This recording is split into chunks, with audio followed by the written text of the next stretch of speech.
noches a todos, bienvenidos, gracias por estar del otro lado, buen viernes, arrancando el final de la semana en este Animales Sueltos. Un placer, un lujo tener con nosotros a Enrique Piñeiro. Un gustazo tenerte, Enrique. ¿Cómo va eso? ¿Todo bien? Creo que sí. Willy, querido, Willy Laborda, buenas noches. ¿Qué tal? Javier Calvo, buenas noches. Romina Mangel, buenas noches. Gustavo, querido Marangoni, buenas noches. Y Francisco Quintana, buenas noches. ¿Cómo anda, Francisco? Bien, Ale, gracias por la invitación. Bueno, no te hemos tenido muy seguido acá. Es la primera vez que estás en la primera mesa. vez, con vos la primera vez. A ver, presentate un poco en sociedad. Sos dirigente de PRO desde... Venís de la Juventud PRO, ¿no? Sí, desde el 2003 soy actualmente el secretario general a nivel nacional del PRO y en la ciudad soy el vicepresidente primero de la legislatura. ¿Sos el secretario general? Del PRO, a nivel nacional. Estoy en la conducción nacional del partido. ¿Qué edad tenés? 36. ¿Y empezaste con qué edad en el PRO? A los 18. O sea, ¿había nacido el PRO? Sí, cuando arrancaba el PRO. ¿Y Mi única experiencia es en el espacio. ¿Cómo llegas al PRO ahí? Estudié Derecho en la UCA, fui 2 veces presidente del Centro de Estudiantes, lo llevamos a Mauricio en el 2003 en un ciclo donde llevamos a todos los candidatos en ese momento a jefe de gobierno. Yo, como buen hincha de Boca, evidentemente tenía un preconcepto alrededor de la figura de Mauricio.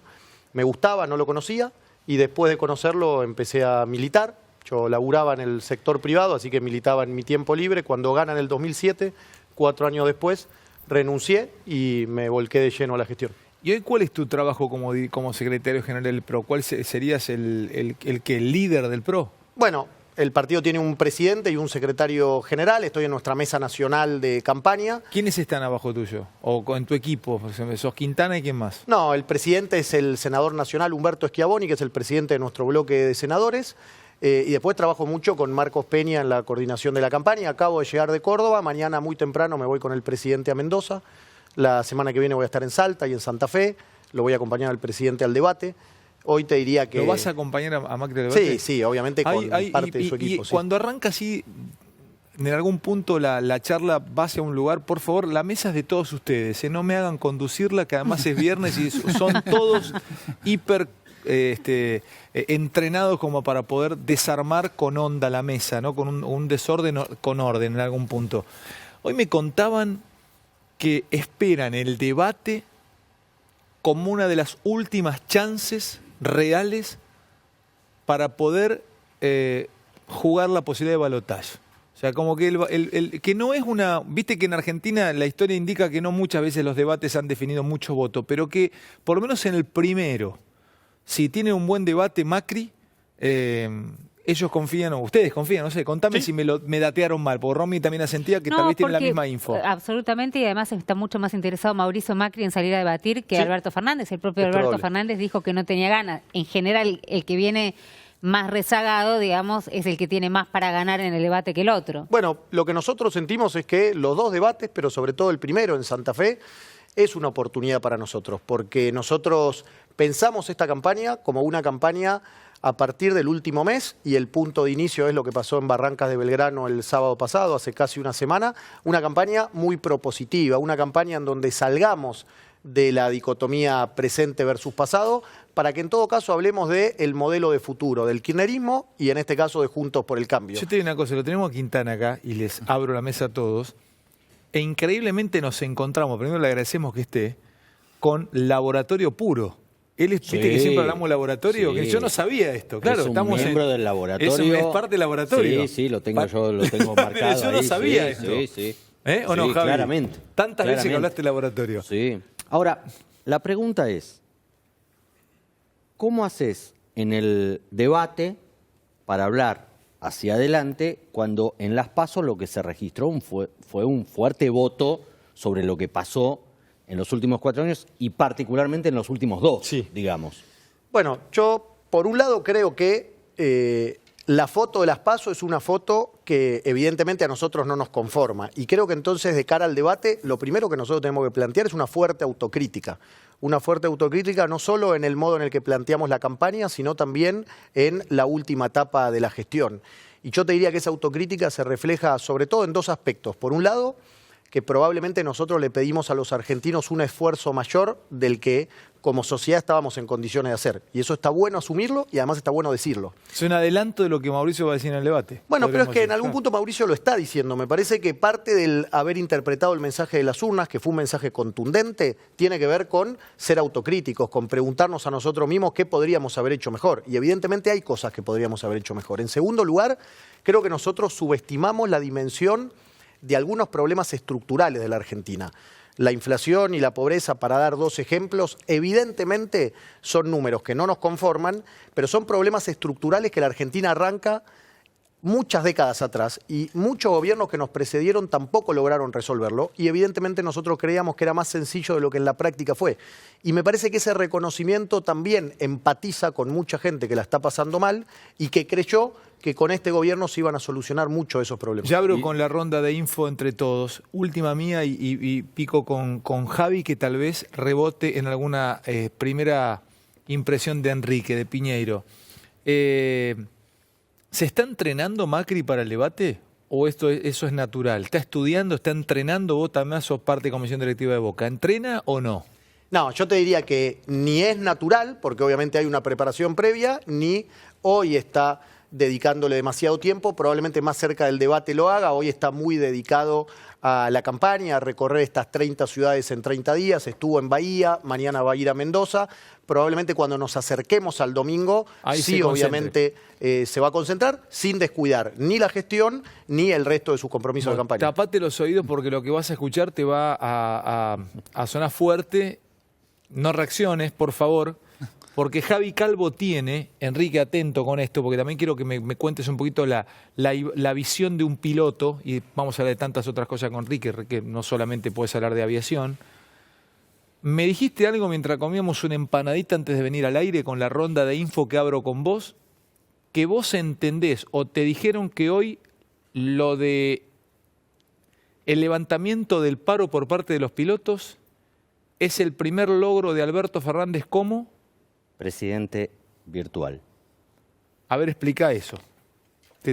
Ya te empezás a golpear de entrada. Alberto Fernández recibió ayer en su departamento que le prestan en Puerto Madero al jefe del principal sindicato de pilotos, Pablo Viró. Tuvieron una conversación larga a solas. Alberto Fernández había pedido ayer que no se concretara el anunciado paro de este fin de semana de los pilotos de Aerolíneas y Austral.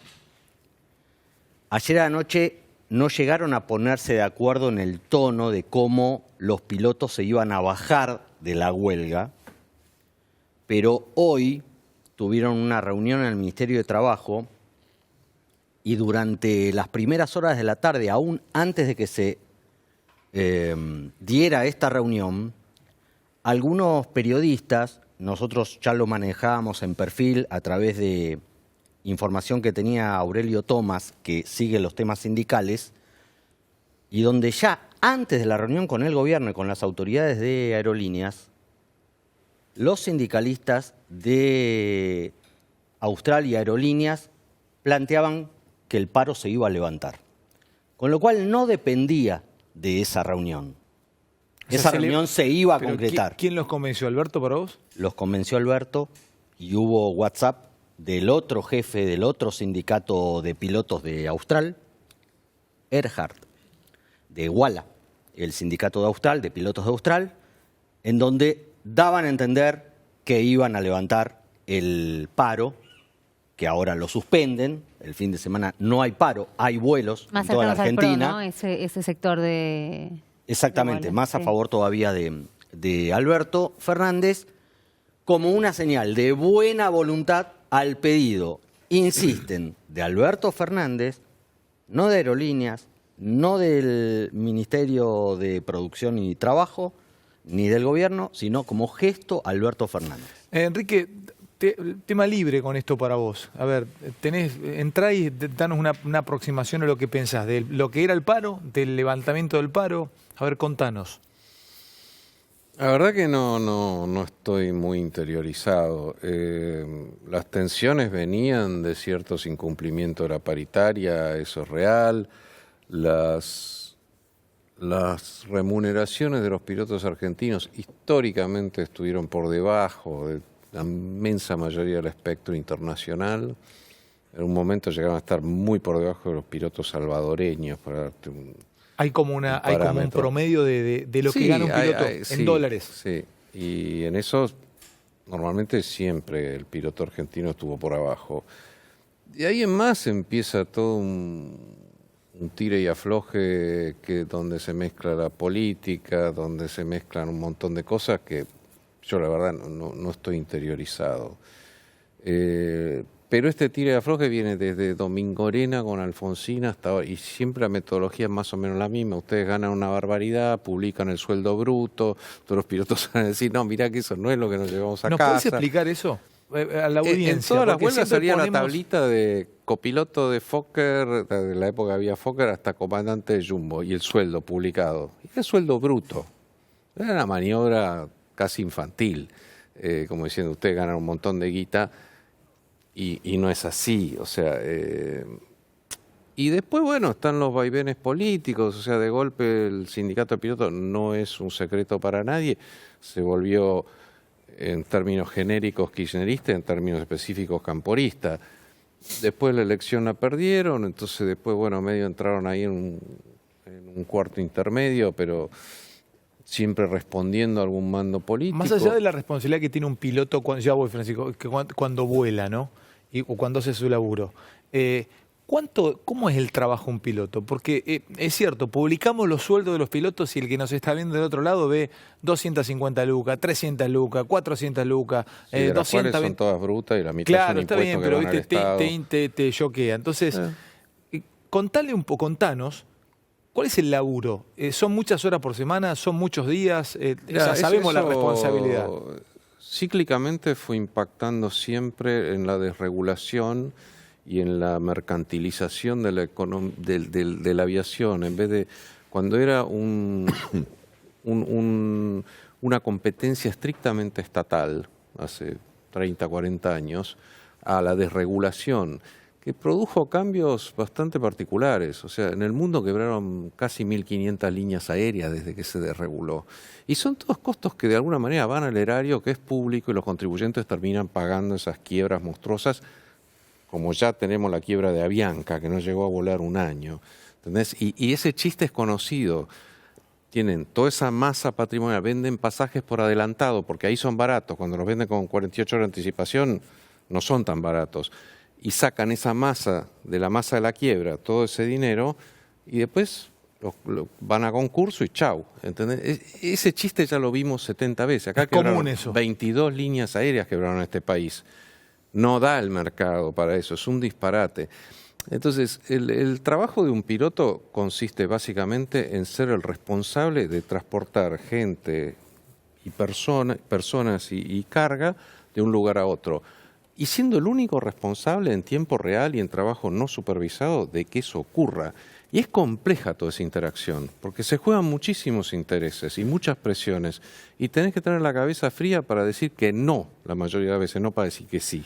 Chicos, ¿Entendés? voy picando con la mesa porque no abrió Willy, no abrió Gustavo. ¿Me decías algo, Francisco, rápido? Sí, a ver, Dale. creo que lo que Javier relataba, en realidad más que demostrar un logro de Alberto, lo que confirma es la intencionalidad política del paro. ¿Por qué? Porque levantar un paro a las 6 de la tarde cuando hay 65.000 personas que iban a viajar este fin de semana, lo que demuestra es la poca voluntad que tienen los sindicalistas y en todo caso los dirigentes del kirchnerismo de preocuparse por esa gente que hasta hoy a última hora no sabía si mañana podía volver a su casa. Entonces, en realidad, más que mostrarlo como un acierto o como un primer logro, yo lo que diría es, lo que demuestra es lo que nosotros dijimos del principio, que independientemente del reclamo, que además se termina desvirtuando la cuestión de fondo, lo que hay acá es intención de dañar al gobierno cuando no se dan cuenta que a los únicos que dañan es a la gente que este fin de semana tenía que volver a su casa. Gustavo. Uniendo quizás algunas de las cosas que se dijeron, yo digo, si viniese un politólogo escandinavo a la Argentina y vos no le contás quién es quién, en la campaña yo creo que tendría que pensar que Alberto Fernández es el presidente en funciones y Mauricio Macri es el candidato opositor. Pero por estilo lo digo, por mensaje, por la forma de desenvolverse de uno y otro. Desde el famoso mensaje de Alberto Fernández de es preferible no estar en las calles hasta este mensaje de, bueno, lo del paro podría esperar porque perjudica, etcétera. Y a lo mejor, como se ha dicho aquí, Mauricio Macri, digamos, planteando el futuro, no sé, el inglés en los jardines de infante o desde los jardines de infante, etcétera. Entonces veo como que las agendas, debe ser por estrategia, sin duda alguna, están cruzadas en ese aspecto. Y en cuanto al debate que se mencionó aquí, justo ayer terminaba de leer el libro de Durán Barba, el último, ¿y dónde está la gente? Llama, ¿no? Y él es muy crítico respecto al tema del debate. Dice en general, y da ejemplos de América Latina, de Argentina, etcétera, dice los debates no tienen gran capacidad de torcer la opinión del votante, ¿no? Abro con Willy y me meto con el primer tema del día que lo trae Romina. Voy a arrancar con el plan del hambre. 2 placas y es un adelanto, una información que trae y maneja nuestra compañera Romina Mangel. Willy. Sí, te voy a contar, Alejandro, del peligro que tiene el Mercosur, eventualmente si gana las elecciones Alberto Fernández. Hay comentarios ya que está haciendo Bolsonaro a diplomáticos argentinos. O sea, ¿podría caerse el Mercosur? Sí, yo te diría que va a ser una relación muy difícil. Ya lo está haciendo trascender Bolsonaro. Pero, perdón, si se saliera del Mercosur, Brasil, ¿a dónde va? Primero, debería hacer falta una ley en Brasil para que salir del Mercosur. O sea, no es tan fácil, no es decisión unilateral de Bolsonaro. Lo que sí dicen, y ya está haciéndolo trascender de vuelta, Bolsonaro, algunos legisladores argentinos incluso que hablan con él, que no descartaría tomar medidas duras con Argentina en el caso de chocar fuerte con Alberto Fernández, que ya están chocando. ¿Quién pierde ahí? Los dos, pero más Argentina. ¿Por qué más Argentina? Y porque tiene una industria automotriz muy ligada a Brasil. Muy ligada a Brasil. Casi te diría dependiente de Brasil. O sea, nos afectaría si llegan a decidir ellos salir del Mercosur. Sí, pero es un tema a seguir de cerca. Para mí no se va a llegar a ese extremo, pero de vuelta va a haber ruido en eso. Y si decidieran salir del Mercosur y nosotros decidiéramos anexarnos, a ver, ¿podemos seguir sin Brasil en el Mercosur? Yo creo que no, pero eventualmente, de vuelta, para mí no va a suceder, pero va a haber mucho ruido con eso eventualmente si llega a pasar eso. Bueno, Romy, ¿qué tenés? Vamos con la primera de las placas del día. Dale. Por supuesto, el marco de campaña, ¿cuál fue la crítica más fuerte que se le hizo a Mauricio Macri, a la gestión de Macri? Él dijo, van a tener que juzgar lo que fue mi gestión a través del índice del hambre. Hambre cero fue una de las primeras banderas que enarbolaron desde el PRO. Te diría que hasta antes de Cambiemos se conocieron los resultados y no es casual que el lunes Alberto Fernández esté presentando justamente este plan que tiene que ver con el hambre, cómo paliar el hambre. Esto que estás lo mostrando, presenta el lunes. Esto que está mostrando es un adelanto de Romina Mangel. Esto lo presenta Alberto Fernández el lunes. El día lunes. El plan del hambre. Sí, el plan del hambre se presenta el día lunes. ¿Cómo es el plan para combatirlo? Alberto Fernández está muy receptivo a esto que nosotros planteamos muchas veces en la mesa de no está explicando cómo, no está diciendo nada, no está dando digamos, ninguna información concreta acerca de cómo va a ser lo que dice que quiere hacer. La respuesta es, me junto con empresarios alimenticios de la COPAL, que es la principal organización que los nuclea, CONICET, universidades, productores, organizaciones sociales y sindicalistas. Hay mucha expectativa acerca de quiénes son los empresarios que van a estar acá. No entiendo, que se junte cuál es el plan, todavía no lo vi. Vamos. Ah, y otra placa más. Sí, esto es con quiénes se junta. Primero dice, ¿querés saber con quiénes me junto para presentar este plan? Con esto. Dame la otra placa, por favor.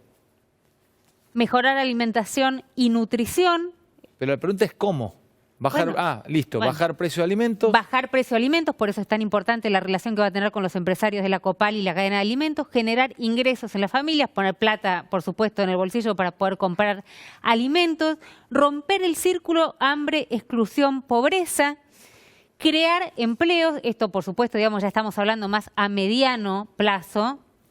Red de alimentación, más salud, más educación, más desarrollo local, más trabajo, que haya una red de contención de emergencia. Ya se sabe que estamos en emergencia alimentaria y que él va a poder hacer uso, si gana el 27, de esta prórroga que le dan para usarla.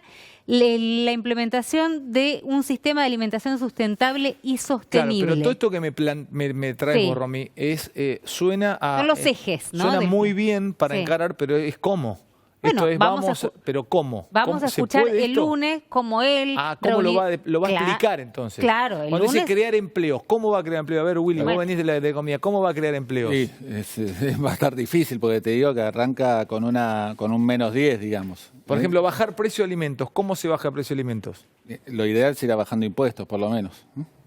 sea, por eso, el cómo lo va a explicar Alberto Fernández el lunes. Supuestamente, son dos cuestiones muy importantes. Primero los ejes y después con quiénes. Porque acá lo que te está mostrando Alberto Fernández es, esto que te decía, me preguntan cómo, con quién. Bueno, yo les cuento, miren con todos los que me reúno, que en parte son los que le están diciendo a Macri, no te acompañamos. Algunos de esos fueron los que le dijeron a Macri, no te vamos a acompañar en esta. Bueno, van a aparecer el lunes con Alberto Fernández a ver si pueden explicar este plan de contención. Por supuesto que acá tenés cuestiones que va a hablar de mediano y de largo plazo, como es la generación de empleo genuino, pero la de corto, la de urgencia, la de mañana, la de poner comida arriba de la mesa, bueno, la va a tener que explicar también. Déjame Javi. sumarte, Ale, al informe que preparó Romy, que Carlos Arroyo, el experto de Daniel Arroyo, sí. perdón, le acercó a Alberto Fernández un proyecto para replicar el plan de Lula de Bolsa Familia. Con ese plan, cuando Lula sucede en el cargo a Fernando Henrique Cardoso, atacó fuertemente los peores bolsones de pobreza de Brasil y logró reducir, con el paso de los años, fuertemente el hambre en Brasil. El tema siempre que preguntamos acá, y es lo que complica de tener respuestas, es de dónde van a sacar los recursos para hacerlo. Porque se van a encontrar con, si ganan el 27 de octubre, se van a encontrar con una situación muy compleja de Estado, de fondos del Estado, sin préstamos externos. Sin préstamos internos, con gastos y postergaciones de pagos. Con ciertos acuerdos con el Fondo Monetario que va a haber que respetar. La maquinita, la única herramienta que tiene. Ahí no quiero pasar bueno. el aviso parroquial cuando me toque el informe del tema de deuda, pero me parece que es clave el hecho de Lo que una puedan. negociación de la deuda que al margen de lo que se diga ahora, que no implica o que buscan que no implique el tema de quitas, tendría que implicar quitas para dejar de pagar intereses, en todo caso ponerlos junto al capital y tener unos años de respiro para poder financiar ese tipo de cosas. Pero es mi hipótesis. Ale, primero, bienvenido el debate. ¿Por qué? Porque estamos frente a uno de los problemas estructurales de la Argentina que a nosotros nos está costando resolver más de lo que imaginábamos, pero que tampoco lograron resolver ellos en los 12 años que fueron gobierno. Recordemos que ellos se van del gobierno a fines del 2015 con 30% de pobres en la Argentina. Ahora, cuando Romy describía los ejes, ella decía, entre otros, bajar el precio de los alimentos. Bueno, una de las medidas que toma el presidente Macri es eliminar el IVA de los alimentos, precisamente dentro de un paquete de medidas para tratar de traer alivio a los argentinos, mismas medidas que el kirchnerismo a través de los gobernadores cuestiona en sede judicial. Lo que quiero decir con esto es que nosotros siempre vamos a preferir el debate de ideas, sobre todo si nos van a llevar a Hicieron resolver los problemas un decreto para institucionales. bajar el IVA a los alimentos y fueron a la Corte a decir que esto no puede ser por decreto, sino que tiene que ser por ley. Entonces, cuando vos preguntás, Ale, como hiciste recién, cómo se van a lograr estas enunciaciones que uno no podría no coincidir, bueno, un ejemplo concreto en el caso de bajar el precio de los alimentos es eliminando el IVA de los alimentos. Ahora, cuando vos lo haces y lo que te cuestionan es la forma y van a la Corte Suprema a pedir que sea por ley y no por decreto, en el fondo, en definitiva, lo que demuestran es que no importa bajar la pobreza, no importa que haya menos hambre en la Argentina, lo que importa es sacar un rédito político. Te aprovecho, Enrique, porque todo tiene que ver con todo. Y hay una puja en el último tiempo sobre Palomar, que no se vuela desde Palomar, que se cierra Palomar, que las low cost que están funcionando en Palomar tienen un sistema gremial muy diferente a las aerolíneas que vuelan desde Aeroparque o desde Ezeiza. ¿Es viable volar desde Palomar? No, es un disparate. Disparate grande como una casa. Primero, low cost quiere decir que vos pagas menos porque te dan menos servicio. Vos querés ir a Milán, te vas a hacer una low cost a Bérgamo. Te bajás de ahí, te subís a un auto y haces hora y media, con lo cual te lleva lo mismo de haberte ido más o menos a Lima. Acá no. Acá le das una base militar para uso civil comercial. Un aeropuerto muchísimo más conveniente que Ezeiza, por ejemplo. Tendrías que mandarlos a La Plata, a Chascomús, a aterrizar, y entonces tendría sentido todo esto de low cost. Estás desconcentrando áreas de tráfico. Y acá no. Decidís poner en medio de un avispero, porque yo puedo sacar la copia. Obviamente. San Fernando, Aeroparque, creo que voy a necesitar más copas. Morón, Ezeiza, Una más, por favor. Sí, Campo claro. de Mayo. ¿Tantos aeropuertos? Moreno. Y me estoy quedando corto. Y vos querés acá meter con trayectorias encontradas y conflictivas. En Morón tenés chicos que están aprendiendo a volar, que es bien posible que pasen de largo, que pasen de alto, que no tenés radar de aproximación. Proclamás una revolución de los aviones y no pones algo que Uruguay y Chile tienen hace 40 años, que facilitaría muchísimo la organización de ese tráfico. Y vos en medio de este avispero querés meter uno más acá en el medio. No tiene pies ni cabeza, o sea, toda esta movida fue súper improvisada, sin ninguna conciencia ni de lo que es una aerolínea de bandera, ni de lo que es ponerle competencia desleal, ni lo que es tener un mercado de 7, 6 aerolíneas para un mercado como este, y ya tenemos una en quiebra. Norwegian ya está ofreciendo sus slots en Heathrow para negociar convocatoria. ¿Qué es slot? Los turnos que tiene asignados para salir. Vos tenés determinado número de slots. Podés hacer 20 despegues en estos horarios. Bueno, esos son tuyos. Eso Norwegian ya los empezó a ofrecer para ir negociando. Entonces, no entiendo el sentido. Y encima la jueza que decidió que no pueden volar de noche, obviamente tiene razón, porque además es una zona súper densa, que en Palomar no volaba nadie, salía un avión cada muerte de obispo, se dice. No sé por qué, pero salía muy, muy escasamente algún avión. Bueno, está bien, como vecino te la bancás. Ahora te empiezan a poner unas frecuencias todos los días, te cambian completamente el contrato de convivencia que tenías, sin importar en lo más mínimo. Entonces, voy devolviendo todas las copas. Ese ha sido un gran debate, ¿no? Con este gobierno y con respecto a la política aeronáutica. Sí, sobre todo el debate tiene que ver con que es una de las banderas del gobierno, básicamente revolución. del ministro Dietrich, respecto a la revolución del aire, de los aviones. Pero bueno. Revolución sería sacar carga. ¿Cómo? Revolución sería sacar carga. Tenés una aerolínea de bandera.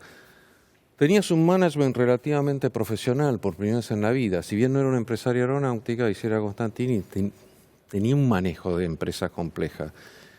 Vos tenés un país que no tiene autopistas, no tiene ferrocarriles, tenés una aerolínea de bandera. Todas esas economías regionales, sus manufacturas, debieron ir a Puerto Central exportador, porque tenemos un modelo radial ferroviario de la década del 60. De ahí, tirarlo a tus rutas, porque toda nuestra carga la saca LAN y la saca American, y eso no parece importarle a nadie, pero la sacan conforme su conveniencia. ¿Carga de qué? La carga de nuestra Desde soja los no sale en limones avión. hasta lo que se te ocurra. ¿Limones No sé. salen en avión? Salen en avión de Tucumán directo a Los Ángeles por LAN. Es decir, todo eso que es lo que te Perdón, hace es competitivo. la primera vez que me lo cuentas, yo no sabía. O sea, Lo que te hace competitivo en el mercado externo es que vos, si tenés una aerolínea de bandera, eventualmente podés subsidiar algunas cosas. No está mal que una aerolínea de bandera pierda un poco de plata, no está mal, porque no tiene que ser... Bueno, 300, antes perdía 3.000, qué sé yo. Lo que voy es, no pude perderla para hacer lo que hizo Recalde, que la transformó en una unidad básica, no renovó la flota, no lo homogenizó, perdió la ruta de Oakland. Es decir, tampoco se puede hacer eso. Vos podés tener un déficit lógico, pero Aerolíneas cuando era estatal no tenía déficit. Cuando era estatal en serio, no tenía déficit. Ganaba 8 millones de dólares, perdía 8 millones de dólares, estaba ahí. Pero vos te volvés competitivo en el mercado externo haciendo vos tu carga y haciéndola vos conforme las rutas que a vos te interesan, porque ahí bajas muchísimo pero yo para los hacer costos. carga con aviones necesito aviones especiales. Tengo que tener una flota de aviones. ¿Se alquilan esos aviones? Sí, es se un leasing, compran, se compran. son aviones cargueros, hay aviones que se llaman Quick Conversion, que vos lo transformás de pasajero a carga en 2 minutos, 2 minutos no, pero en poco tiempo. Los aviones combi ya no se hacen y no se autorizan, pero había aviones que tenían, Aerolíneas tenía aviones cargueros, tenía un 737, tenía portalón de carga atrás. ¿Y eso de acá lo saca LAN y lo saca American? La mayoría de la carga la saca LAN y American. ¿Qué helado? No sabía eso. Mirá, que pudiéramos sacar. ¿Vos sabés, Pero Gustavo, te eso? quiero No, decir, yo no sabía. son No lo cosas de que las- si vos tenés visión de aerolínea bandera y no la dejás tirada ahí, son cosas que podés desarrollar, pero ningún gobierno lo hizo, ninguno, no estoy hablando de este gobierno puntualmente. Ningún gobierno lo hizo.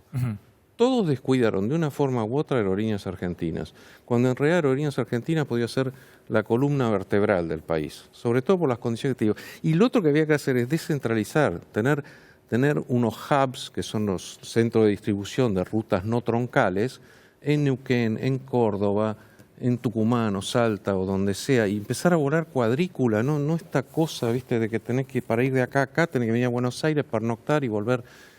¿Qué sentido no desarrollás economías regionales de esa manera? Yo lo escuchaba, Enrique, y obviamente aprendo cuando lo escucho porque tiene mucha experiencia y sabe mucho del tema.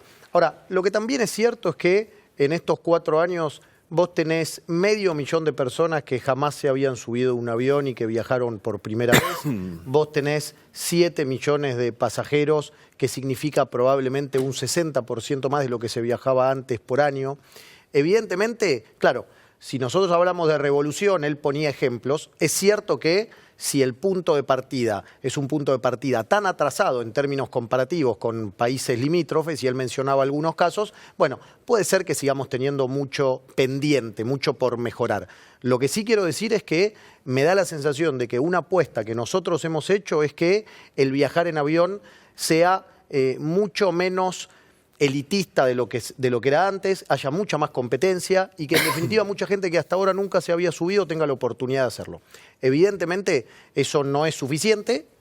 A mí me parece válido la discusión en torno, por ejemplo, a la seguridad que él planteaba. Ahora, lo que es evidente también, de la mano de todas las reformas y todas las obras que se hicieron en muchos aeropuertos en el interior del país, que eso en materia de turismo, en materia de fomento de las economías regionales, en materia de apertura de mercados, si vos no tenés aeropuertos, no tenés conectividad, eso es imposible, y yo creo que en estos 4 años se ha avanzado mucho. Bueno, voy a hacerles escuchar algunos disparadores y después sigo con cada una de las informaciones que tienen mis compañeros. Este es para que entre en Marangoni la borda, pero también abordarlo desde lo político. Es la declaración del 3/10 del 2019 en el Congreso de la CTA, en donde Alberto Fernández vuelve a hablar de la usura de los bancos con las LELIQ. Entiendo por este título que Alberto Fernández da a entender algo que en su momento creo que se lo dijo al Gato Silvestre en el canal Colega C5N, que iban a usar la plata de las LELIQ, la plata de los bancos de la LELIQ, para pagarle a los jubilados. Vamos a escuchar esta declaración, que no es que pasó desapercibida, pero como tuvimos mesas muy, muy picantes estas últimas horas, no pudimos poner al aire. Escuchen esta, para mí, bomba en la declaración de Alberto Fernández, dándole una especie de adelanto a los bancos de los que se viene. O sea, ustedes hicieron mucha guita en estos años, es momento de que la plata que ganaron vuelva otra vez a otras manos. A ver, entiendo esto yo. Vamos a escuchar a Alberto Fernández y me lo explican Willy, Gustavo y la mesa. Dale. Voy a sacar la plata de dejar de pagar la usura que se llevan los bancos con las LELIQ. De ahí voy a sacar la plata. Y de ahí vamos a hacer que los jubilados tengan todo el año sus medicamentos como corresponde. De ahí. Y vamos a dejar de pagarle a los usureros para que los maestros tengan un salario digno. Y vamos a dejar de pagarle a los usureros para que todos los trabajadores tengan su paritaria año a año. Esa es una peor sociedad. Que no nos confundan. Bueno, ¿cómo se nos pasó esto? Romy. No, sí se nos pasó. En realidad no se nos pasó, pero no pudimos poner al aire. Pero Bueno, los la banqueros, a esta hora los reunificación. banqueros que están viendo el programa. ¿Cómo, Ro? No, dio la reunificación, la CTA Bueno, volvía, pero la dijo, CGT, viste, esa imagen, nos quedamos como, bueno. estaba el Tano Catalano de atrás, Sí. viste, el muchacho de Ate. Sí, fue dejarlos a ellos dos y después quiero decir dos cosas Estaba sobre Baradel también. Dale, a ver, ¿qué ves de esto y Gustavo? Los dos. Para mí, mirá, acá hay un tema principal que la plata y la tasa que cobran los bancos por las LELIQ es la contrapartida de lo que cobra el ahorrista por el plazo fijo. Y aparte tenés que tener en cuenta que hoy la inflación es, ponerle 6% mensual, eso se da 72 anual. No, pero para Willy, no es la contrapartida, porque... ¿La plata de dónde viene? Sí, pero hay una diferencia ahí que te la ganan los bancos. Ellos con la Obviamente. LELIQ se ganan 15 puntos, 20 puntos. Pero ponele hoy la tasa de plazo fijo va a estar 60, ¿Y las LELIQ? está en el 75. ¿Y quién se lleva los 15? No, pero hay parte de impuestos, ingresos brutos, encajes que tienen que ¿Me depositar. vas a hacer etcétera. llorar? No, por no, los yo no te digo que los bancos? bancos No, están dale. regalando plata. Lo que digo que es, digamos, la tasa alta, la super tasa que tenés hoy, Tenés inflación. Si no, el ahorrista, ¿dónde te pone la plata? Los pesos, que se los va al dólar entonces. Pero para lo que dice Alberto, ¿es factible? O sea, puede manotear guita de ahí. Él puede bajar la tasa, todo bárbaro. El Banco Central baja la tasa. Ahora decime, el ahorrista que ve que el plazo fijo ahora le va al 30. No se puede ir a dólar. Bueno, se te va al blue, se te va donde quiera, se te va. Pero si tiene desconfianza, se te va al banco. ya voy con vos. Y sobre todo si la inflación es mucho más alta. Pero Willy, escúchame. ¿Podría decirle él a los bancos, el 75 del ELIC no se van a quedar ustedes con el 15? No le van a tocar el 60% de tasa o 50 y pico de tasa a la gente y ustedes van a ganar menos en el pasamano. Menos spread. Sí. Por ahí hay algo de spread que podés reducir, pero no la barbaridad de esos 15 puntos. A lo sumo podés 3 puntos. ¿Es cumplible o no esto para vos? No, no es para cumplible. vos no. ¿Gustavito? La otra vez hice un ejemplo, la puse como a Romina, como un banco, la vuelvo, ya que la tengo a la derecha, la voy a poner de banco. Suponte que ella es un banco, entonces te dice a ustedes que tienen depósitos, dame tus depósitos, se supone que para prestarle a él y a mí que somos empresarios. Hasta ahí todo fenómeno, es lo que hace un banco, toma depósitos de un sector de la población y se los presta a otros. Lo que viene sucediendo en la Argentina desde hace unos años y que se ha agudizado es que aparece el Banco Central y dice no se lo des a los empresarios, dámelo a mí. Yo te voy a pagar una buena tasa. Primero eran las famosas LEVAC a 30 días y ahora son las LELIC a 7 días. A una tasa positiva. ¿Qué quiere decir positiva? Que está muy por arriba de la inflación. 20, 25, 15, no importa, viene bajando, pero está muy por arriba de la inflación. Entonces, en realidad, el problema con las LELIC es que para los bancos hasta ahora es una utilidad que se anota en un papel, pero que no necesariamente vos tenés. Porque algún día el Banco Central se supone que te las va a tener que devolver. Pero ese día no llegó. Entonces, punto uno es que esa plata no es que el Banco Central te la va a dar a los bancos de la noche a la mañana porque tendrías un problema. Además, estamos hablando del Banco Central, no del Ministerio de Economía. Yo intento interpretar que la idea está en lo que decía William, es decir, vamos a ir bajando las tasas de interés para que sean menos positivas. Con cepo, que vos apuntaste bien una cosa, con el cepo, sobre todo un cepo más estricto, si yo te bajo el rendimiento de tu plazo fijo, vos vas a tener más dificultades para irte al dólar, que era un poco lo que pasaba en el 2015. Me voy al blue, como dice Willy. Te vas al blue, posiblemente, pero como acá estás optando entre males, siempre digo, estás entre Guatemala y Guatepeor, acá no estás eligiendo entre cosas. Entre un plazo fijo que me paga menos y el blue que es más caro, la pienso. Y la vas a pensar, pero ¿cuál es la idea? Que en todo caso, con tasas más bajas, esperemos, o ligeramente positivas o negativas, las empresas o los bancos van a tener que empezar a atender más a las empresas. Es decir, concretamente, que no vayas hoy por un descuento de cheque una cueva y te rompan la cabeza porque no podés ir al banco porque el banco te está cobrando. ¿Sabes dónde funciona esto? Digamos, ¿sabes dónde funcionaría bien?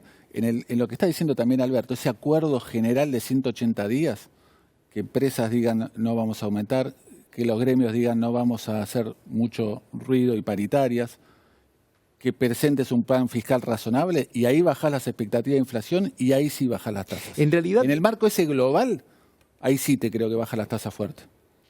Las tasas seguramente bajarán, pero el tema de la utilidad o de las utilidades de los bancos está más dado al margen de la LELIC, que insisto, ahí lo anotás, en otro tipo de servicios donde te cobran un montón, la famosa letra chica, la renovación, la tarjeta, esto o el otro, no los bancos públicos, aclaro.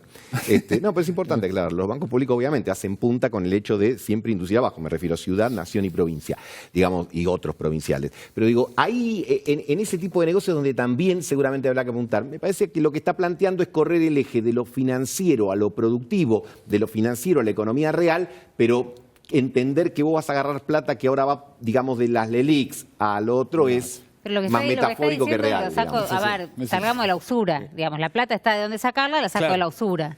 Sí, en ese contexto que lo dijo. Exacto. Preparame Melconian después, sí. Permitime dos cositas, dos apuntes sobre esto. Uno, que el tema de los intereses de las LELICs para darle los medicamentos gratis a los jubilados fue el primer caballito de batalla eficiente de Alberto Fernández en la campaña electoral para modificar la agenda de la discusión en la campaña. Cuando lo dijo por primera vez en la Facultad de Ciencias Exactas con el tema ciencia, y ahí planteó este tema y logró girar el debate de la campaña. Y punto 2, un banquero muy importante, banquero, no bancario, banquero.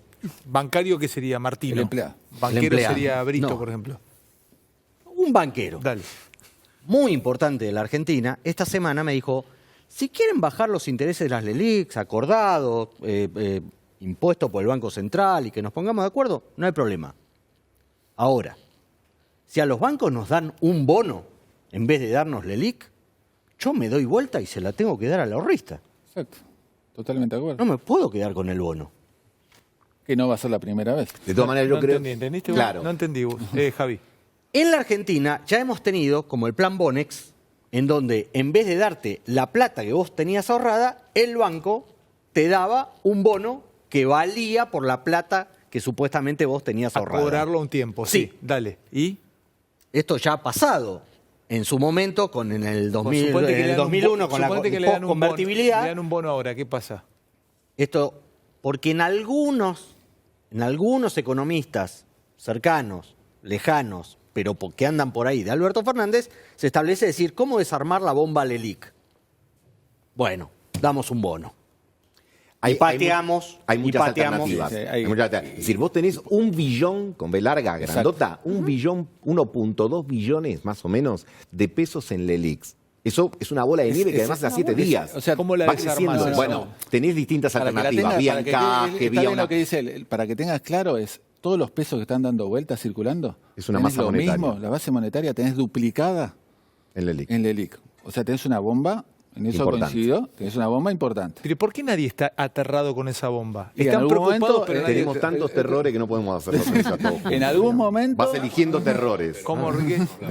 en algún momento, Sí, ¿no? hace clic y Lo tenés que abordar. Lo que plantea Javier, que le dice Vaquero, bueno, lógico, si mañana agarran toda la LELIQ y dicen, miren, no te la devolvemos hasta dentro de un año, pánico, porque todos los depositantes van a decir, loco, es la mía, yo voy a querer ir al banco y no voy a encontrarme los pesos. Ahora, hay muchas alternativas, en parte ir bajando la tasa, en parte a lo mejor ir negociando, en parte tener encaje. suba el dólar. En fin, tenés un montón de cosas. Dame a Melconian y después prepárame a Forster, porque esta va para Frank Quintana seguramente la respuesta. Después vamos a algún tape, algo que va a traer Enrique Piñero, que quiero mostrárselo, lo que trae Enrique, pero antes vamos a escuchar a Ricardo Forster y primero a Melconian.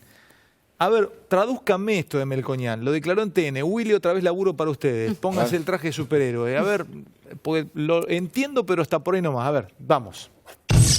Estamos con control de cambio. Es una decisión que a mí personalmente no me gusta, pero la podías haber tomado antes. ¿Por qué? Bueno, porque no aguanta la situación. De la misma manera que me opuse al tipo de cambio libre y flotante el primer día, no hoy. Porque el tipo de cambio libre y flotante es lo que se usa en el mundo moderno y estable. Pero Argentina no es moderno y estable. Entonces ese ímpetu de no contradecir al presidente llevó a tomar tipo de cambio libre y flotante. Si esto fuera una universidad con dos profesores que toman examen, pongo tipo de cambio libre y flotante. Total, no me preguntaste en qué país. ¿Venís a la Argentina? Digo, muchachos, no estamos para eso, mucho menos con ese déficit fiscal, mucho menos teniendo que aumentar las tarifas, mucho menos con la dolarización de la economía argentina. Es de escuela primaria. Ahora vino así. Entonces, ¿cómo termina? Y con control. ¿Me traducís? ¿Empezás vos o empieza Willy? Como quieras. A ver, lo que está planteando es que ¿Qué dijo?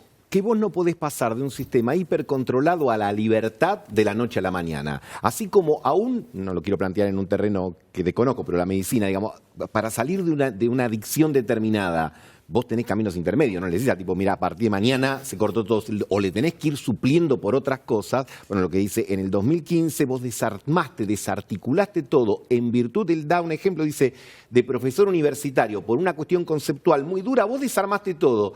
De repente la sociedad no estaba para eso. Al principio no se notaba, ¿por qué? Porque los mercados internacionales te daban dólares, y bueno, pero eso se terminó.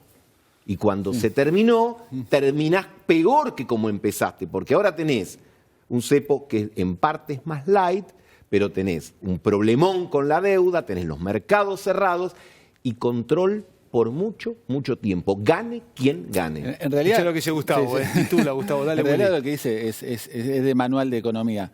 Vos tenés dos maneras de estabilizar la economía, sobre todo una economía con alta inflación, con tipo de cambio fijo o con tipo de cambio flotante. Tan simple como eso.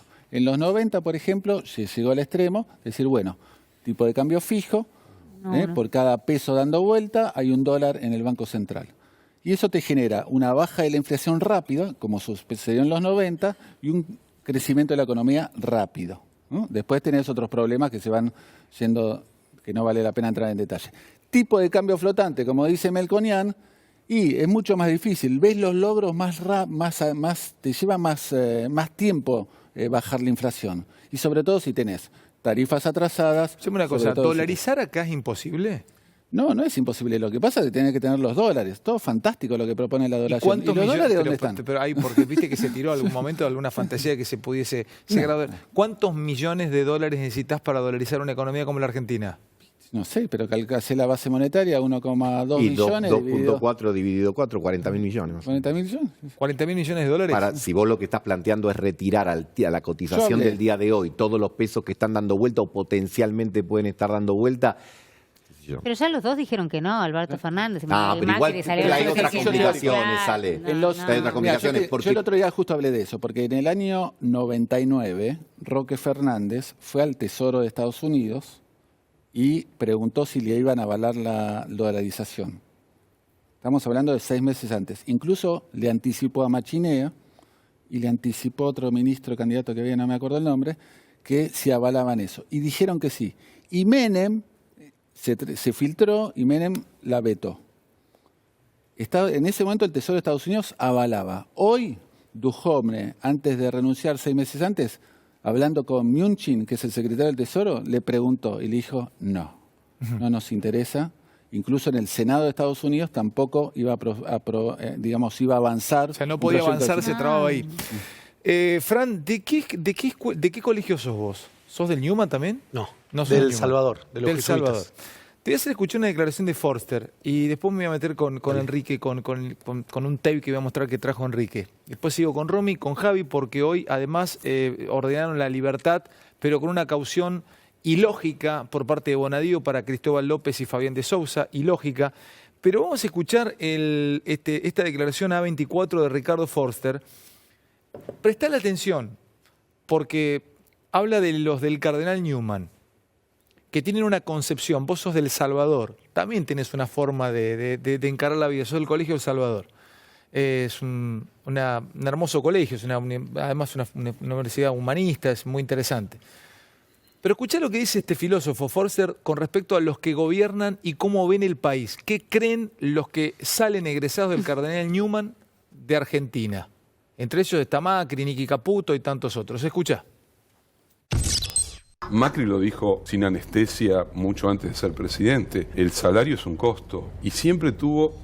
A ver, cualquiera que haya frecuentado el mundo cardenal Newman, para decirlo de ese modo, de ciertos sectores muy ricos de la Argentina, saben que allí hay una mirada muy destemplada, muy desconsiderada, muy despectiva frente al mundo social popular y que hay algo de clase muy profundo. No en todos, por supuesto. Obviamente hay personas que tienen una sensibilidad de otro orden, pero hay una mirada de país que implica que el país les pertenece. Así como en algún momento la vieja oligarquía del siglo XIX y principio del siglo XX se sentía dueña de la patria, y después llegó el irigoyenismo y llegó el peronismo y llegaron las multitudes que dijeron, bueno, la patria se construye de una mezcla diferente. Me parece que hay quienes todavía creen que los que trabajan o los que producen riqueza son unos y los demás o son vagos o son personas que no tienen otra misión en la vida que recibir un plan social, o son trabajadores que me están generando una caída en mi rentabilidad. A ver, ¿qué respuesta tenés? Porque te lo tomás con gracia, ¿viste? Pero es que... Está bien, pero más allá de lo que dice Forster, no te quedes con el hecho pero de vale, Forster. Mirá, es una mirada que se tiene hoy y ahora está muy exacerbada por parte de Alberto Fernández y toda su gente. Creo que ¿no? como mínimo es una simplificación, porque Mauricio Macri tiene el enorme mérito y la enorme generosidad de liderar un espacio que lo trasciende, que trasciende los nombres propios, que lo tiene a él como principal referente, pero que ha logrado en muy poco tiempo consolidar una fuerza política a nivel nacional que hoy es la fuerza política que gobierna este país. Y en eso, por eso te hablaba de simplificación, lo que hay que reconocer es que hoy Juntos por el Cambio, y el PRO en particular, tienen él a su principal líder, pero después tiene muchísimos dirigentes muy valiosos. Entonces, cuando Forster simplifica hablando de los del cardenal Newman, lo que menosprecia es el enorme mérito de un proceso histórico de un presidente que fundó su propio partido y que hoy lidera la Argentina. Dentro de eso, además, te aclararía que ha demostrado primero en la ciudad y después a nivel nacional un fuerte compromiso social. A mí me gusta pensar a Mauricio como alguien que evidentemente hoy podría estar en una zona de confort de la que él eligió salir. Pero, por ejemplo, la antipolítica que se expresa muchas veces en ustedes, que hay una parte, hay una mirada antipolítica. Ahora, yo te tengo acá enfrente y vos fuiste parte de la Juventud Pro, pero vos trabajás déjame terminar con esto, Fran. Trabajás en el entorno, trabajás cerca a Marcos Peña. Y de Marcos Peña se dice el antipolítico. Lo contrario a los perdón, la palabra suena fea, pero es contrario a la rosca política de los Emilio Monzó que andan con una llave inglesa acá abajo del brazo, de Ritondo, de Federico Salvay, de Jorge Macri, los rosqueros de Rogelio Frigerio. Ustedes todo lo contrario, lo hemos titulado acá el laboratorio del PRO. Y por ahí te toca ese sallo a vos y justamente no es justo. Que han tenido una mirada despectiva de la política. De la política. ¿Qué mirada despectiva se puede tener de la política por parte de aquellos dirigentes que fueron fundamentales para que el PRO en 12 años pase de ser un partido local en el 2003, subestimado por la mayoría de la política contemporánea, menospreciado por parte del kirchnerismo, a 12 años después ser el partido de gobierno en la Argentina que terminó con 12 años de kirchnerismo? Evidentemente ese no es un fenómeno antipolítico, es un fenómeno de mucha política, pero tal vez de una forma distinta. Así que lo llevó ahí la política. Pero lo que digo es imposible no llegar a donde llegamos sin política. En todo caso es una forma distinta de hacer política. Pero fíjate lo que hace Alberto en 14 minutos de reunión en el departamento. Les levantó un paro. Y Malvido no pudo. Bueno, pero Ale, vos lo estás reconociendo. Alberto hace política y hace política con la gente de rehén. Alberto no se involucra porque le importan los 65.000 argentinos que mañana no iban a poder viajar. Sienta en su casa durante 15 minutos a los principales responsables de que hoy tengamos más de 50.000 personas que no sabían qué iban a poder hacer mañana. Fran. Pero eso es política. Ahora, lo que nos tenemos que preguntar, Ale, ¿eso es política de la buena? Porque digo, es hacer política, pero política per se no tiene una connotación positiva. Pero sin duda, claro, hacer política extorsionando a un gobierno, pero teniendo de rehén a la gente que necesita volar para ir a ver a su familia, para volver a su casa, para retornar después de una semana de laburar. Pero obvio que no lo hemos hecho, ¿por qué no lo hicimos? Pero Francisco, no podés negar que esta crítica, más allá de Forster, del cual me gustaría decir dos cosas. Una, que está vivo. Porque en estos últimos 4 años Forster no sabíamos de dónde estaba, pero se ve que están volviendo, ¿no? Se están animando a no sé reaparecer. Si mejores, pero están volviendo. Están volviendo. No, mejores algunos seguro que no. Otros tal vez, pero... y segundo, me parece que, sin defender jamás a los del Cardenal Newman, no se me ocurre otra cosa de que la misma gente que dice que el macrismo o cierto sector estigmatiza a la gente... Bueno, cuando se estigmatiza del otro lado también es una estigmatización y no corresponde. Pero déjame decirte frente a lo que vos planteabas de que sí hacen política, que esta crítica a la falta de política o a desdeñar ciertas maneras de hacer política, de acuerdos, de negociación, de ampliar espacios, de ser más inclusivos con sectores del peronismo, por ejemplo, o con otras fuerzas provinciales, es una crítica que se está dando también dentro de la fuerza. No es solamente Alberto Fernández o Forster. Pero digo, sin dejar de reconocer que existe y que existe inclusive puertas adentro, eso no me lleva a compartirla. Lo que yo digo es, si vos mirás Juntos por el Cambio hoy, es mucho más amplio que Cambiemos en el 2015. ¿Por qué? Porque ha incorporado dirigentes de otros sectores, de origen peronista a nivel provincial, intendentes de capitales provinciales que fueron electos en oposición a nuestros candidatos y luego han estado mucho más cerca nuestro y con el cual hemos hecho acuerdos, tales así que muchos este año han formado parte de nuestra oferta electoral. Y esa vocación es la vocación que nos ha permitido seguir ampliando nuestra base de sustentación desde la incorporación de Miguel Pichetto como vicepresidente hasta, por ejemplo, la incorporación de Martín Lustó, de Roy Cortina en la ciudad. Ahora, creo que sería un error pensar que el punto de inicio de ese proceso se da en este ciclo electoral. Porque si mirás a lo largo de estos 4 años, nuestro gobierno es un gobierno que ha incorporado, se nota también en el Parlamento, dirigentes que no estaban en el 2015 y que tampoco pertenecen a ninguna de las 3 fuerzas que con Ernesto Sanz, Lilita Carrió y Mauricio, fundaron Cambiemos a mediados del 2015. Tengo esto para seguir, para ordenar a mi producción. Prepárenme, voy con Piñeiro ahora porque también hablamos de seguridad aeronáutica y lo que plantea, estamos hablando de partidos de fútbol y todo, y algo que nos interesó a todos porque no quiero dejarlo pasar con Enrique. Y después, 2 declaraciones fuertes de Massa en el Wilson Center en Estados Unidos. Habla de Venezuela y le habla al Fondo Monetario, parece ser como una especie de señal. Pero antes, Enrique, me quedé helado con lo que vi en producción, que me contaba allí Cristian Sedan y los chicos. A ver, ¿ocurre o puede pasar que cuando hay un partido de fútbol en el Monumental algún piloto puede llegar a mirar lo que pasa dentro del estadio? Te juro que si me lo contaras en mi casa tomando un whisky te diría, te chupaste. ¿Cómo es eso? Explícamelo.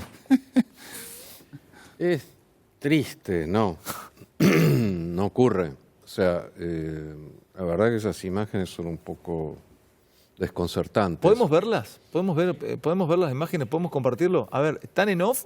A ver, ¿qué es esto, Enrique? Contale un poco a la audiencia que te ve en toda Argentina. Un avión que está en aproximación final de Aeroparque. ¿Ves esos estrobos que están ahí? Que el avión está, cuando pasa al lado de arriba, está a 500 pies, 150 metros. Sácame el graph, por favor. Elimina, ahí está. Bueno, y están filmando Fuegos artificiales. Ahí en el aparecen Monumental. los fuegos artificiales. Y vos ahí estás con 1000 pies, son 300 metros, un poco menos. Y ya cuando pases al lado de arriba vas a estar con 500 pies. Y fíjate la posición corporal del copiloto, que está completamente dado vuelta, sosteniendo el teléfono con las 2 manos y filmando lo que está pasando ahí. ¿Pero no va solo el avión ahí? No sé. El avión está probablemente con autopilot, pero de todas maneras, que esté yendo solo, no quiere decir que vos no mires los instrumentos, porque así como va solo, en cualquier momento Enrique, se le clava un ala, se descompensa, hace cualquier cosa, dónde está el piloto, y vos miralo, ¿ves? Está de espalda con las 2 manos sosteniendo el teléfono. No, la pero verdad, ya está. no puedo creer. Y tenés la pista ahí, ¿ves? O sea, bueno, ahora se lupió, ahora vuelve. Pero los otros estrobos chiquitos que veías era la cabecera de pista. Poneme la parte donde se ve el ahora piloto. va de vuelta. Enrique, esto poneme es la un parte del vuelo piloto. comercial. Este es un vuelo de Austral. Este es un vuelo de Austral. Que venía de Formosa. Con pasajeros, no es que venía vacío. Sí, no, está lleno, es como el de la lleno. Vedette. Es lo mismo. Congelame la parte del la piloto, por desconcentración favor. en fase Ahí crítica. cuando se ve el que es piloto inaceptable. Si vos me decís que en crucero está filmando, todo bien, pero esto es... O sea, están el problema es la aproximación. Pero estás a 150 metros del piso, una cuadra y media del piso. Claro. Y venís a una velocidad delicada que tenés que mantener clavada. Si el autopilot agarra un falso eco o cualquier cosa, vos tenés que estar mirando los instrumentos, no puedes estar mirando qué pasa en una cancha y filmando de espalda. No, bueno, o sea, está de espalda el tipo. Sí, ahí está. Ahora, Ese es uno. Claro, es el copiloto. Tiene que haber Que también está filmando. El comandante también estaba filmando. Él lo está filmando al No copiloto. hay una Los sola dos. filmación, No, están son 2 todos cámaras. filmando. Claro, los 2 filmando. Eso lo pregunto. Sé que no me tomo nunca más un avión un día de partido. Ay, no. Es dramático. Willy, ¿qué te pasó? Pará, ¿qué te pasó vos cuando hay un viste? problema distinto. yo le tengo miedo al avión, para volar y sabe. Parece la película ¿y dónde está el piloto? No hay En serio, ninguna parece- razón para tener miedo al avión, porque en el 2017 no se murió nadie arriba de No, un jet de Enrique, línea aérea. Enrique, Pero mirá, pará, Enrique, es un yo los problema- veo en la cara de ellos. Te juro, No, nunca pasa esto, Enrique, en no serio. pasa, en serio. No pasa, No, claro en que serio. no pasa. Ahora, lo que te digo, acá hay un problema de políticas. En la ANAC, la Administración Nacional de Aviación Civil, 3 jerarcas, un inspector que te toma examen a los pilotos y 2 directores de habilitaciones y licencias, son 3 procesados por accidentes aéreos, 2 de Austral y 1 del APA. Fabián Chonetti, Giromini y Esnagola. Cuando los familiares del APA le ponen una solicitada a Dietrich diciéndole eso, contesta son unos particulares damnificados. Entonces, cuando vos pones un tipo que fue procesado por el desmadre del APA a tomarle examen a los pilotos, no es extraño que ocurra esto, porque ese tipo va a estar aplicando los mismos estándares que aplicó ¿Qué el APA. apellidos tienen los tipos? Mira, Enrique, estás contando esto y seguro a partir del lunes va a haber novedades. ¿Quiénes son los que serían el comité de tomar los exámenes y las pruebas? Los 3 tipos tienen... Fabián Chonetti fue procesado, era gerente de operación del APA cuando ocurrió el accidente y era el tipo que presionaba a todos los pilotos para que salieran, y yo lo viví en carne propia y tuve muchísimos problemas. El día que yo aborté un despegue, ese tipo me llama y me dice, pero la pérdida de potencia en el motor era real o indicada. O sea, ya te habla de que no hay base ni para empezar a hablar. Mirá si a esa velocidad me voy a poner a ver, patea, no patea, che, a ver, fíjate, no, por ahí es indicada. No. Ya crucé la costanera, vos ahí tenés 3 segundos para parar el avión. No tenés tiempo de pararlo. Ese tipo hoy está tomando examen y Dittrich lo defendió.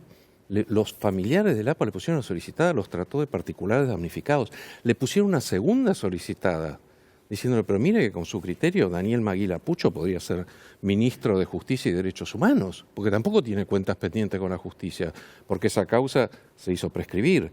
Giromini y Esnagola están procesados ahora por el Austral, ahora, no terminó el proceso, y son todos directivos de la ANAC. Entonces, cuando le ponen una solicitada a Dittrich, contesta de esa manera, le ponen una segunda solicitada donde le dicen, además en su currículum, Chonetti puso soldado comando paracaidista.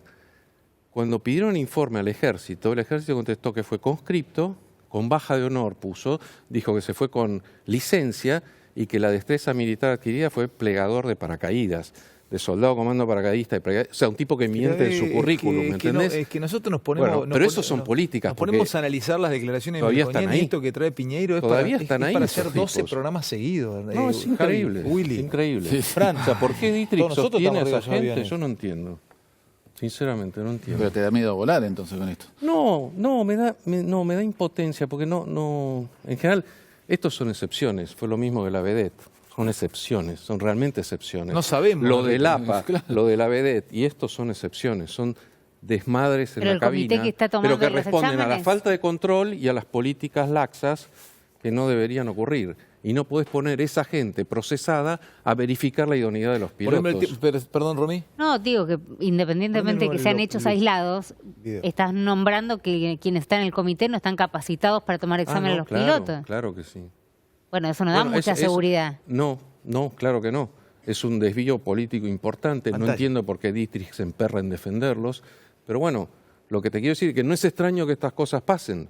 Porque ¿entendés? O sea, los esa tipos gente ahí que antes arriba, permitía esos desmadres. ese es el día del... estamos hablando de River ahora Boca. del clásico del River martes Boca. pasado. Claro. Sí, exacto. O sea, este avión venía... Tirar un poquitito hacia atrás, por favor. Pasarlo hacia atrás. Este avión venía desde Formosa... De Formosa, ¿no? Está en final de Aeroparque, está en final corta, está a 500 pies. Ponémelo del inicio, Cris, por favor. Está en el inicio, eso que ves ahí la cancha es- arriba. ahí está. Y más a la izquierda está la pista. ¿Qué habría ¿Dónde- que hacer? Perdón, Javi, ¿dónde está la pista ahí? A la izquierda tenés Largalo, unas largalo, largalo el rayitas. Seguí aproximando, va a ser que se ve clarita. Hay 2 rayitas Ahora cerca va- del horizonte, se va ahora a doblar. vuelve. Espérate que cuando vuelven de ahí se ve clarito. Ahí va. Ese es el Monumental. El Ahí- día de... Esto ahí es la estás a salida de los 150 equipos. metros del piso. ¿A cuánto estás ahí del piso? 150 metros del piso.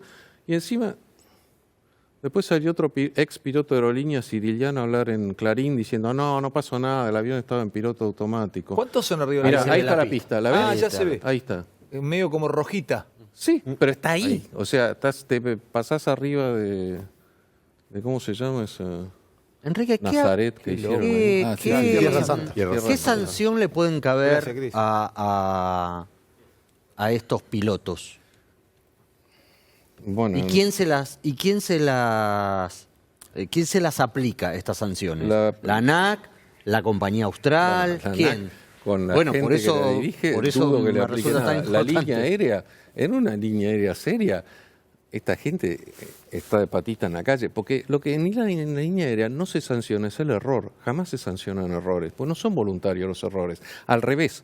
Aprendemos a que todo el mundo los publique, que dé un paso al frente y diga, yo me equivoqué en esto, no se equivoquen ustedes así, porque me distraje por esto, por aquello, por lo que fuere.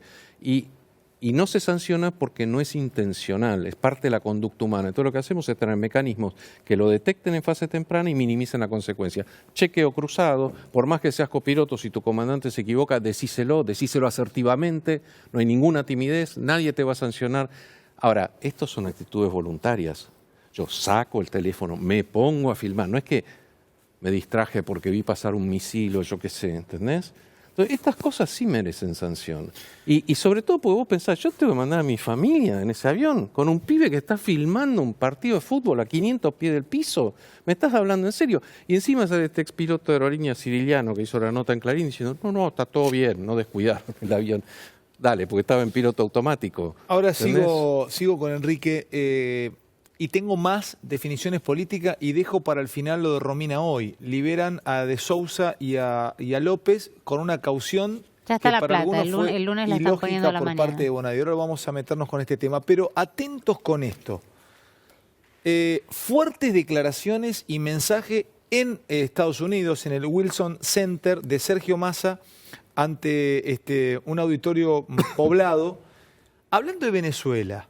Sorprende esta declaración de Massa. Escuchen en Estados Unidos lo que dice hace unas horas Massa sobre Venezuela y después mensaje a los mercados por parte de Massa y al fondo, sin ninguna duda también. Pero primero sobre Venezuela. Uno podría decir, ¿qué va a decir de Venezuela pensando en que Alberto dijo una cosa? Escuchen lo que dijo Massa.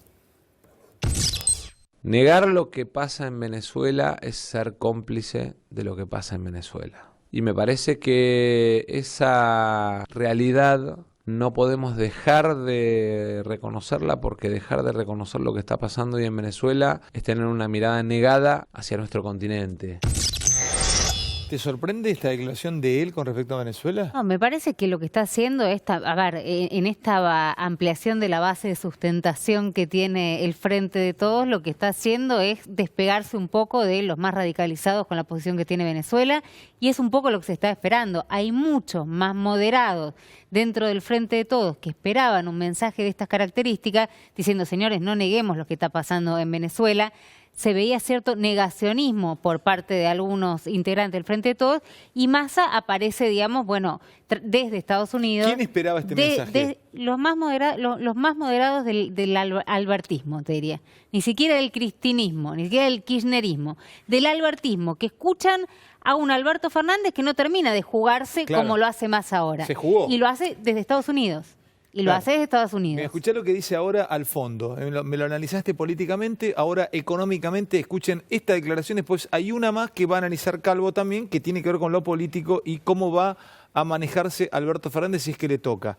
Escuchen la segunda, económica.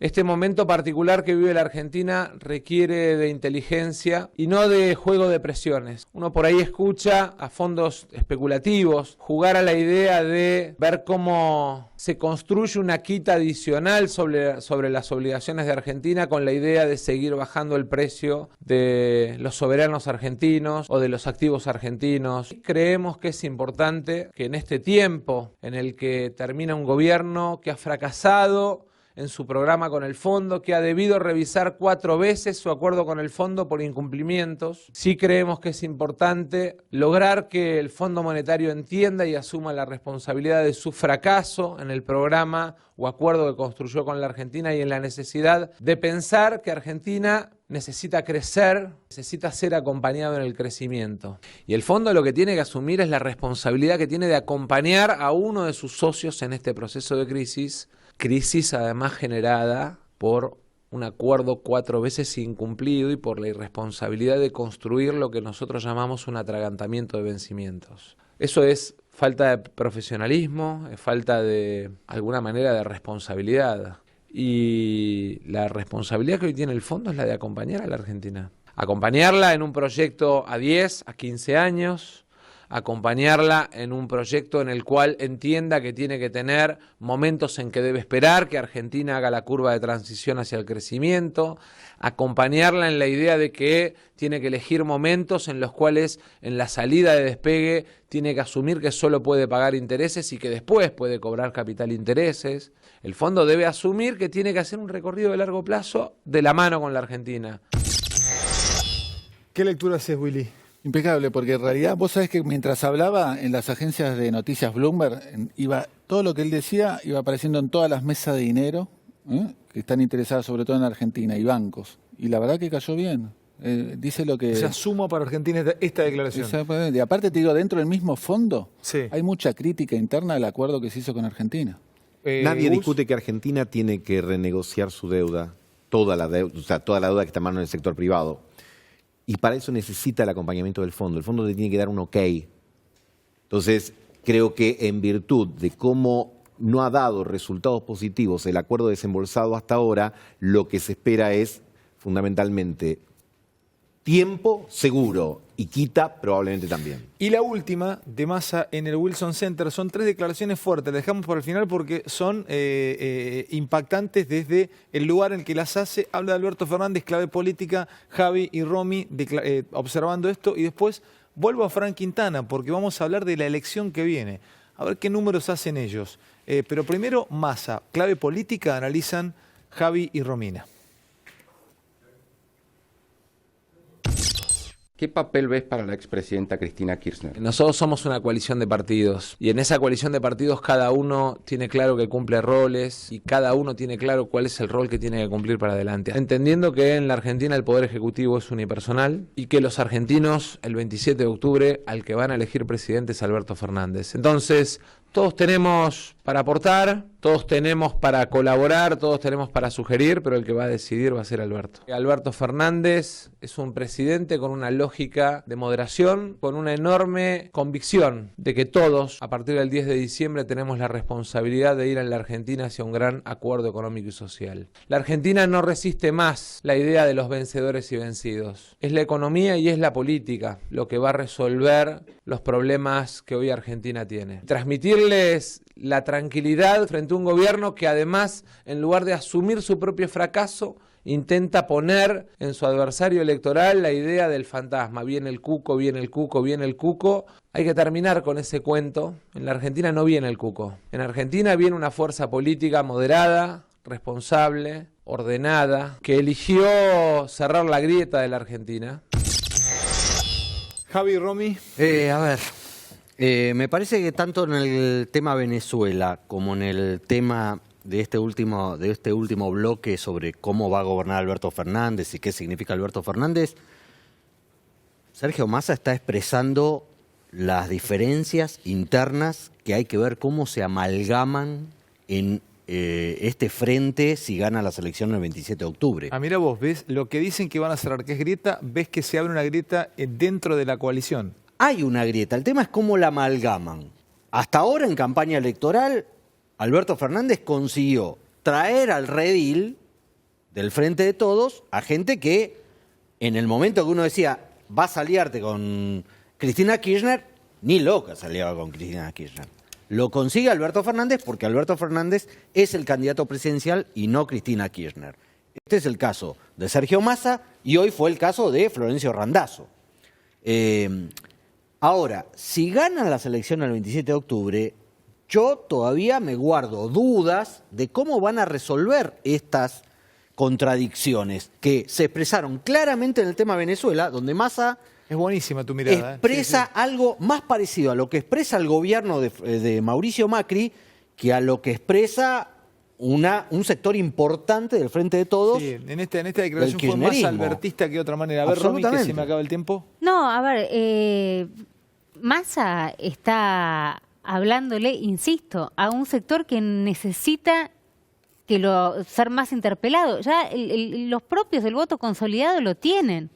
El mensaje que está dando es, no somos el cuco, va a gobernar Alberto, no hay doble comando, Cristina Kirchner, ya los que quieren a Cristina Kirchner saben que van a votar a Cristina Kirchner. Acá lo que está diciendo es, va a gobernar Alberto Fernández, hay un sistema presidencialista, no va a poder meter tanto la cuchara a Cristina Kirchner. Es el mensaje que están esperando, digamos, desde un sector que es el que todavía necesitan convencer justamente de que el presidente, si gana el 27 de octubre, el 28 va a ser Alberto Fernández y no Cristina Fernández de Kirchner. Bueno, salió a hacer eso. No. Sí, en el lugar también, ¿no? Es contundente y es fuerte el lugar desde donde se da este discurso, donde Massa habla justamente en Estados Unidos con hasta la bandera misma estaba pero donde atrás, temen al populismo sí, que vuelva. Sí, pero Entonces lo que está diciendo es, acá hay consenso, es la sociedad organizada, hay distintos sectores políticos que son parte de esta mesa. No es solamente el kirchnerismo al que Estados Unidos por ahí tanto le teme. Yo, Ale, me quedo con lo que vos decías recién. Yo no sé si en alguna medida lo que Massa dice no lo dice en función del auditorio. Digo, el mismo que dijo que venía a barrer a la cámpora termina aliado de la cámpora. El mismo que ahora expresa sus diferencias dentro del kirchnerismo, lo dice en Washington y en un determinado auditorio, no lo dice en la Argentina, rodeado de los mismos que negaron lo que pasa en Venezuela hasta hace 5 minutos. Y cuando él habla de Alberto gobernando, nosotros el 27 de octubre vamos a elegir fórmulas, vamos a elegir equipos, vamos a elegir modelos, y es inescindible Alberto de Cristina, porque en definitiva forman parte de la misma propuesta electoral. Bueno, ahí lo que hay que entender es que cuando Massa habla de... Que ahí, Fran, perdón, ¿no? Yo no me voy a poner a defender a Massa, pero ahí, con el tema de las alianzas y lo que se dice en política, ustedes están junto con Pichetto.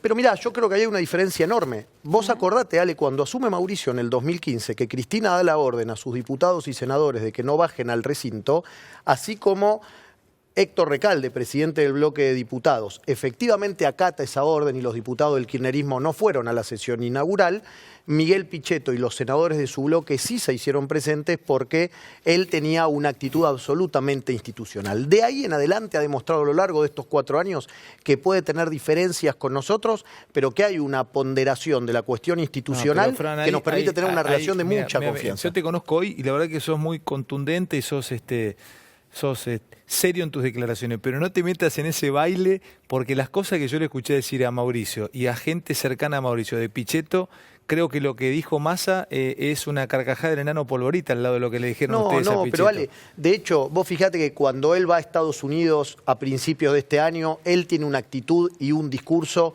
muy en consonancia con nuestro gobierno a pesar de las diferencias. Ha habido un entendimiento entre su bloque y nuestro bloque en el Senado de la Nación que se ha traducido en muchísimas leyes que se aprobaron. Yo creo que hemos demostrado que es mucho más lo que coincidimos que lo que nos diferencia. Escúchame, quiero preguntarte una cosa porque dejé al final esto y me interesa ahí mucho. Ayer vino Finocchiaro, yo no sé si es una cuestión de fe o qué, pero Finocchiaro dijo que la podían dar vuelta. Yo estoy convencido, sí. Escuchá, Fran dijo esto acá y lo dijo fuera del aire también. Coincido con Ale. Dijo que él cree que la pueden dar vuelta, que puede haber balotaje, que hay que va a haber más gente a votar, que de esa cantidad de gente que viene a votar hay un 80 y pico % que los votaría usted, que en el 2015 pasó eso.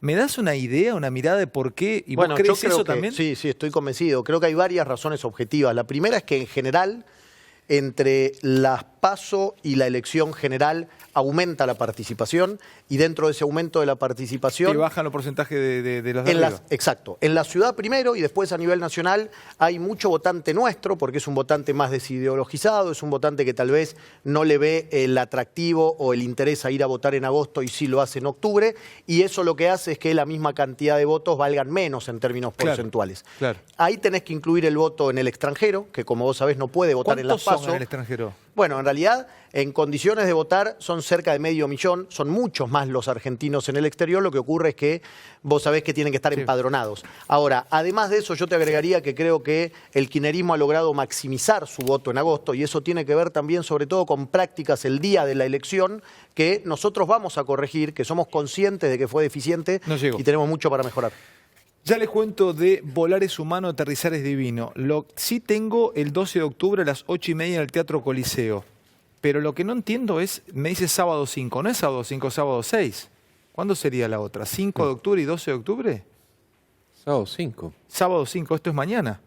Mañana. O sea, No sé mañana. qué hago acá. O sea, hoy sería, hoy a la noche. Hoy a la noche. Exacto. Hoy a la noche, sábado, hoy a la noche. Y el 12 de octubre a las 8:30 en el Teatro Coliseo. Son 2 únicas funciones de Enrique Piñeiro. Las entradas están a la venta por Ticketek.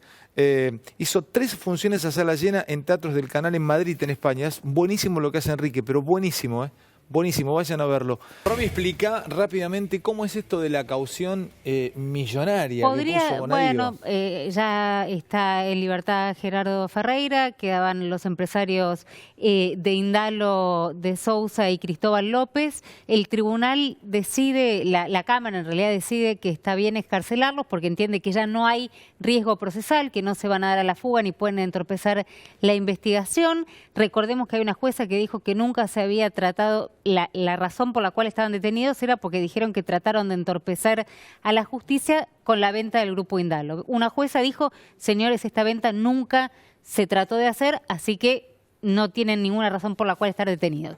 También había un pedido en la causa Cuadernos, la causa Cuadernos fue elevada a juicio, tampoco deberían estar detenidos, eso dice la Cámara. Le dicen a Bonadío que se vayan en libertad pero usted ponga el número de la caución y les dice 60 palos a cada uno. Bueno, hay una discusión enorme porque dicen, ¿cómo le pones una caución a gente que tiene los bienes inhibidos? De ese monto, lunes a la mañana La Plata va a estar, probablemente salgan después del fin de semana. Ya venimos. Por todo, buen fin de semana. Gracias, Fran. Gracias Gustavo. Gracias, Romy. Gracias, Javi. Gracias, Willy. Gracias, Enrique. Un placer y un lujo tenerte. Gracias a toda la producción, a todos mis compañeros. Nos vemos el lunes. Buen fin de semana para todos y con todo el lunes. Falta poco para darlo vuelta, Fran. El partido de Boca, 22 y 27. Partido de Boca. No, los dos. No, el 20. A mí me preocupa el... Bueno, a mí los dos, Contame qué me 22 y preocupa a mí. 27. Yo te he puesto con la cabeza en el 22. En el 22. Desde el No sé avión qué pasa el se 27. vio el penal también ¿Qué hay? desde el avión. Lo que la vas a sufrir vos. Yo estoy diciendo una cuestión objetiva nada más. Se viene el laboratorio Ceneice, Te se viene el bailo- laboratorio Ceneice. Quiero volver después del 22. Tengo El mucha lunes fe. tiene data el laboratorio en ese Javi. Chau, nos vemos.